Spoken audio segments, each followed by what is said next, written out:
Nasa sayo kung ano pipiliin mo, uubusin mo yung lakas mo sa kakatunganga sa bahay o uubusin mo yung lakas mo sa mga makabuluhang bagay. Huwag ka mag-alala kasi kahit saan dyan, may mararating ka. Alam mo na yun.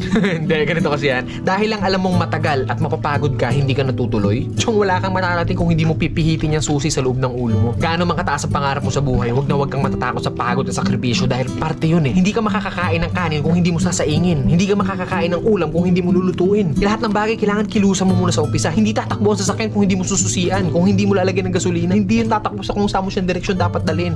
Kailangan kumilos ka. Kailangan ng lakas mo para marating mo kung ano yung gusto mong marating sa buhay. Kasi kung hihiga ka lang dyan, wala mangyayari talaga sa'yo. Hindi po pwede na inaasal natin lahat sa Diyos na parang nasa Diyos, lagi kong idadasal sa Diyos. Hindi po pwede yun. Sabi nga nila, di ba, nasa Diyos ang awa, nasa tao ang gawa. So depende yan sa'yo kung ano yung gusto mong kilos. Sabi nga, work smart, not hard. Hard work nga yung ginagawa mo, pero sablay naman yung mga diskarte mo. Wala rin mangyayari, di ba? Smart move yung ginagawa mo, pero swabe lahat. Kailangan mo lang talaga gamitan ng tamang isip at tamang puso sa lahat ng bagay. Ang pangarap, parang nagtatanim ng puno. Malaki pangarap mo, malaking puno yung kailangan mong itanim. Hindi naman pwede maghukay ka ng mababaw lang. Hindi naman pwedeng konting tubig lang yung ididilig mo dyan. Kung gusto mo ng malaking puno, malaking trabaho ang kapalit nun. At nasa sayo yun. Then pag nagbunga na yun, hindi po pwede na hayaan mo na lang bumunga yan dyan. Hindi. Kailangan pa rin ng maintenance. Ganun din sa atin. Kung ano yung marating natin, nandoon na tayo sa taas, hindi po pwede na lantutay ka na lang doon sa taas. Pag hindi mo diniligan yung puno, magbunga man siya isang beses lang and then sa susunod hindi na ulit. Ganun yung pwede mangyari pag pinabayaan natin kung ano man yung narating natin sa buhay. Mawawala lahat sa'yo. Sayang yung oras. Oras kasi ilang oras lang ang binigay sa atin dito sa mundo. Depende sa atin kung saan natin yun nilalaan. Huwag ka matakot sa pagod kasi yung pagod isang tulog lang yan. Bukas malakas ka na ulit. Matakot ka sa oras na sinayang mo kasi pag lumipas yan,